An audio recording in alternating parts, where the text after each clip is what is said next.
Hello, this is Mrs. Lehman from Math with Mrs. Lehman. I'm here today with my third period class.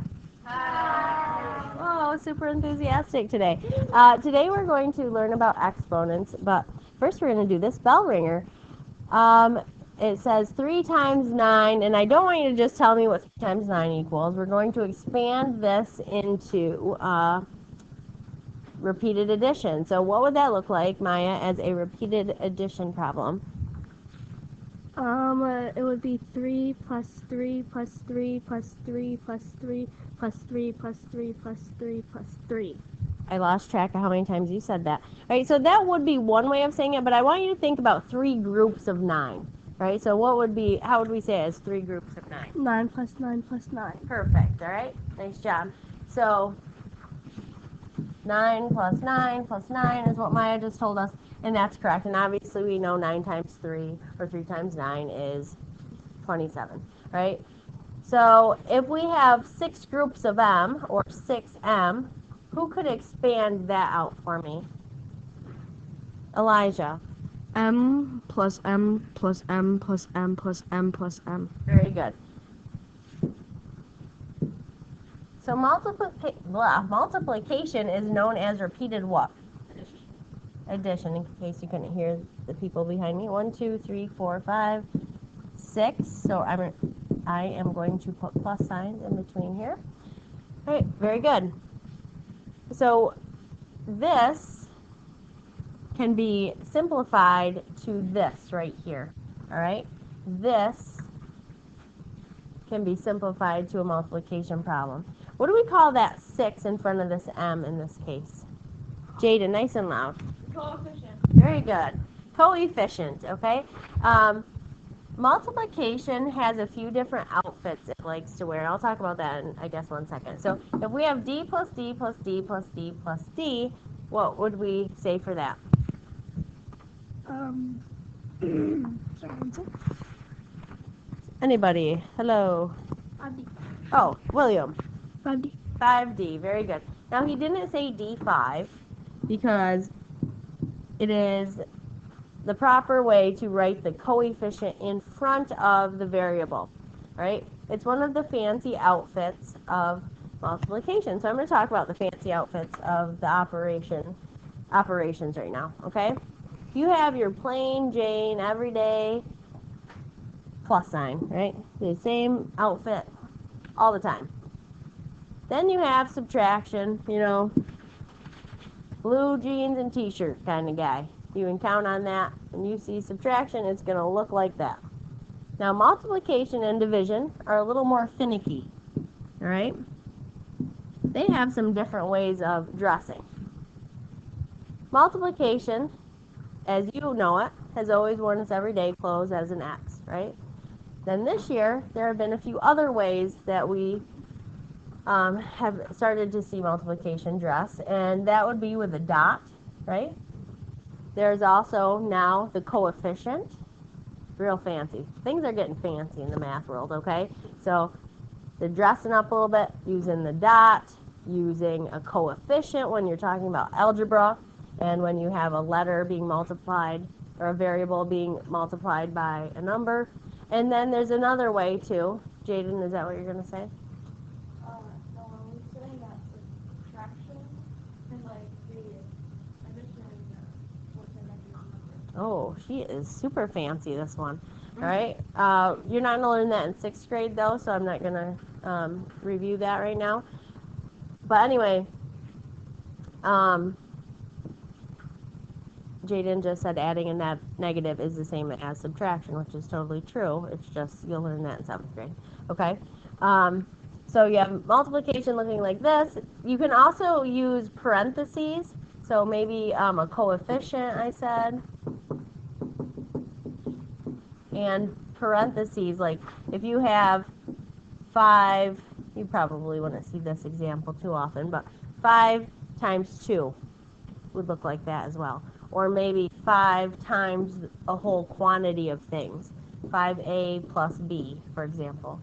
All right, and then you'd use the distributive property to expand that out, or to distribute that out. And you'll be able to do that here in probably like a few weeks, okay? So Anyway, lots of fancy outfits for multiplication. Division has some fancy outfits as well. All right. You only knew it as this symbol before and a little thing we like to call a made up term called the gazinta. And what other ways do we know? Well, the term that I know for the Zenta is the division bracket. Yeah, from my understanding, there is no technical term for that, so we just jokingly like to call it gazinta. We want to figure out how many times a number goes into another number. And then there's a fraction bar, right? Top divided by bottom. Sometimes you'll see it. I don't want you guys to do this in your handwriting, but on a computer, just like with the caret thing with the exponents, you have to change things when you don't have options. On the computer, a slash, right? Any questions on those types of things? All right. All right. That was a little lengthier than I wanted it to be. So, if you're watching this at home looking for help on specific pages of lesson, I think we're on lesson 4. Oh, that's not the right book. I'd have to hold on. Please hold. Lesson 5 in module 4. I apologize. We do not, I have a copy, obviously, of the module booklet, but we are waiting on our module booklets to be finished printing and being bound. So we are going old school with notes, okay? But we'll go over plenty of examples. I don't think we're missing a whole lot, to be honest. So, all right, yesterday you guys had taken some notes. We're on that same page. Before we move on to exponents, we're going to do a few more examples of simplifying expressions, combining like terms and whatnot. So let's do an example like this. All right, so what if I had A plus A plus A plus A? Who can tell me what that would be as a simplified expression? Mackenzie. 4A. Very good. 4A. Sounds like we're from Canada. 4A. Okay. What we're going to do is add to that understanding a little bit. What if we had the same 4A's and then we had this going on? Can anyone tell me what that would equal?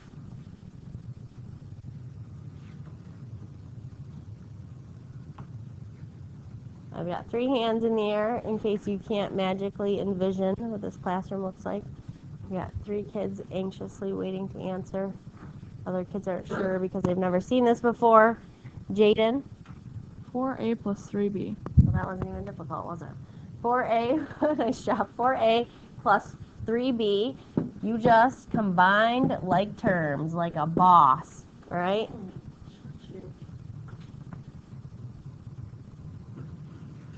Is that what you were going to say, Mackenzie?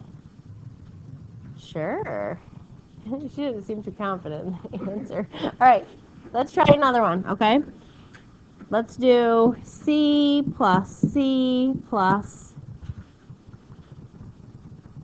D plus D plus D plus D. I'm going to pause this and check the kids' work. Please hold. I could not be prouder of these children. They nailed that, all right? And this is the first time they really had to deal with this ever. It's like their first introduction to variables, and here they are combining like terms. And we have Willow here to share the answer. 2C plus 5D. Woohoo! All right, nice job. Now, let's see, let's put it on a marker. 2C plus 5D, very nice.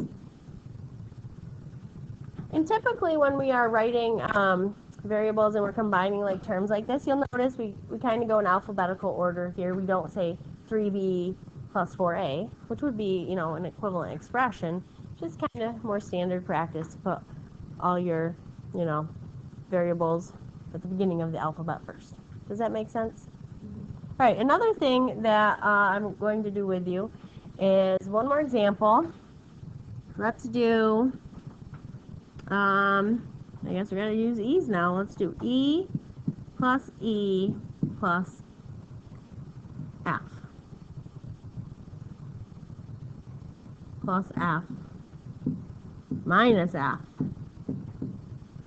Say what? Okay. I threw in a subtraction one. All right, so if we have e plus e, what would that give us? 2e, right? Plus, how many f's would I have? Maya? 2. Careful, I had Yeah. f plus f, but then take an f away. Yeah. So how many f's are you left with? 1. 1, right? Now, you do not write it like this, right? You don't write it like that. You would just write f, okay? So you don't really ever need to use a coefficient of 1 because if there's no coefficient in front of a variable, it's implied that that's 1, okay? Just like when we write a whole number, we know that there's a decimal point after that, but we don't necessarily have to show that because it's implied that it's there. All right, the same with these variables. So we knew this was 1e and 1e and 1f and another f, and then we took one of those f's away. So if when you're writing your answer, you don't need to put 1 in front of a variable that would have that coefficient, okay? Any questions so far? All right, we are moving on to exponents. So and at the top, not really at the top of your paper, but on your paper, again, feel free to use both sides of the paper. Exponents is what we're working on next. So go ahead and put that title on there, and we are going to review some basics and take some notes.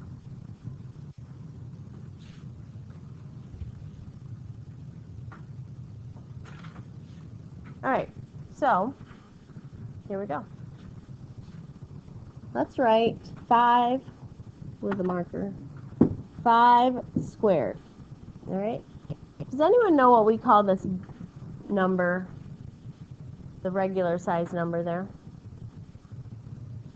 What do we call that? All right, shout it at me, Jaden. Base. Very good, base. All right, so everybody label that the base.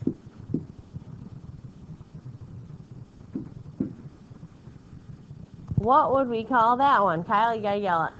Exponent. Very good. That is our exponent up there. It's written as a little number in the upper right. Okay? So 5 to the what? How would we say that? 5 to the second power. Okay, that's one way. There are different options here. 5 to the second power is one way. 5 squared. Ooh, good one, all right? So when you see an exponent of 2, it has a nickname, all right? It's like, hey, squared. So it's 5 squared. That means the exponent's 2. You don't hear the word 2 in there. So you could say 5 raised to the power of 2, 5 squared. I was saying it's 5 squared because a square is in the second dimension, and 3 is 5 cubed because a cube is in the third dimension. It's getting really deep. Nice job. Okay. Yeah, we're gonna talk about all that stuff, right? Well, yeah, you're gonna learn that when we are in module 5, which has some geometry stuff in it, and we're gonna talk about, volume versus area and whatnot. So, anywho, that's the exponent, that's the base. 5 to the second power, 5 to the power of 2, 5 raised to the second, or 5 squared are all things that you hear, and that's what you would need to write. When we expand this out, what does 5 squared mean? Yes. 5 times 2. Out the window. Slowly lowered out the window. Just kidding. 5 to the second power means what, Deja? 5 times 5. 5 times 5. Very good.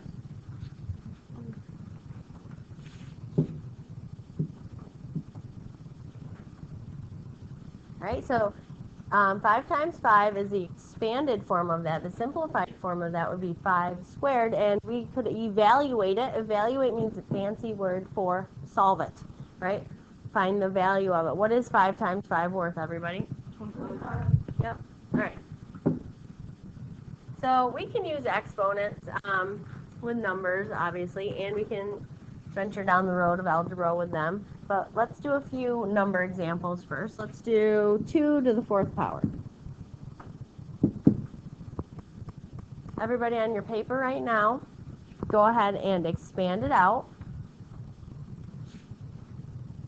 and evaluate. And I'm going to pause this video. We'll be right back. All right, a lot of kids had the right answer here. They had 2 times 2 times 2 times 2, and when you evaluate that, you have essentially 4 times 4, right? And that equals 16. All right, we'll do one more example with numbers, because really you're just multiplying a bunch. Exponents, we should write in our notes too that exponents means repeated multiplication.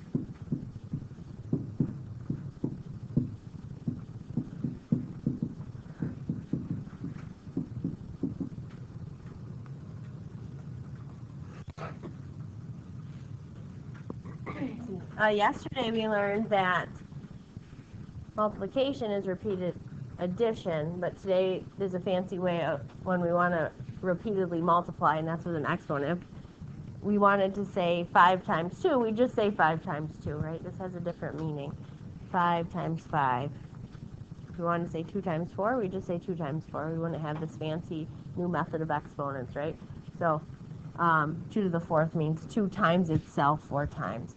All right, one more quick example with numbers, and then we're going to move on. Let's do 3 to the 4th power. So expand it out, and then evaluate it, please. All right, nice job, everybody. We have 3 times 3 times 3 times 3, or 3 times itself 4 times. So we have 3 times 3, which is 9, and this times 9 times 9 is 81. So when you go ahead and evaluate that, you should have gotten 81, which most of you did. So nice job. All right, now that you guys have a pretty good idea of how to work exponents, we are going to now do this with maybe a decimal, okay? Well, scrolling down, expanding the page. Okay, so for example, we could have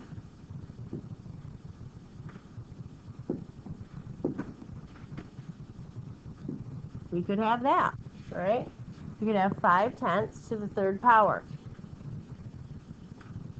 And I'm using parentheses just to kind of make that look a little cleaner and a little more clear. I don't know. I just think it works. Oh, let's get fancy here. Multiplication is getting real fancy these days. All right, when you see parentheses next to each other, they definitely are multiplying. Okay? All right. We're not going to go ahead and solve that one just for time's sake because we're quickly running out of time here in class. But let's go ahead and do one with a fraction. So maybe we have 2/3. Now, be careful here. We want to put that in parentheses first, and let's say we're squaring that. Right? That would be 2/3 times 2/3. 2 times 2 is 4, and 3 times 3 is 9, all right? There is a difference between that and this next example.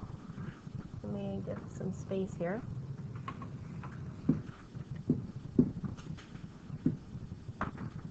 There's a big difference there, all right? In this case, the whole quantity, 2/3, is being squared. In this case, only the 2 is being squared.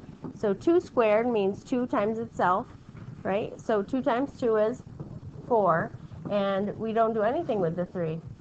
Big difference there, okay?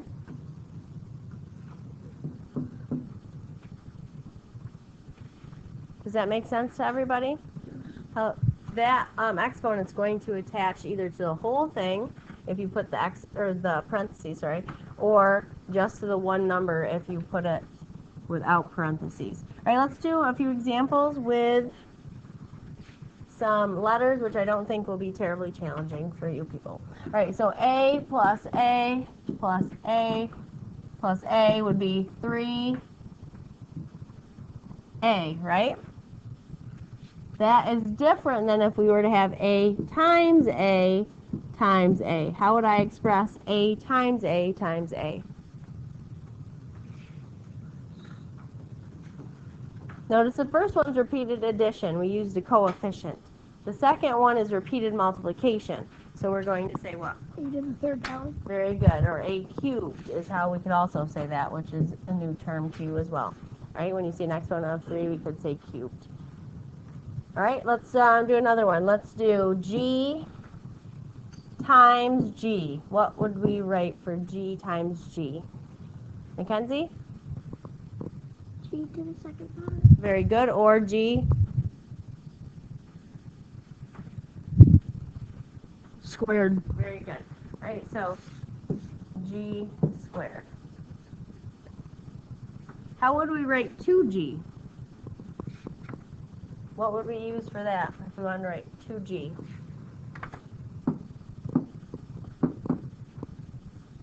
Carly? G plus G. Perfect. G plus G.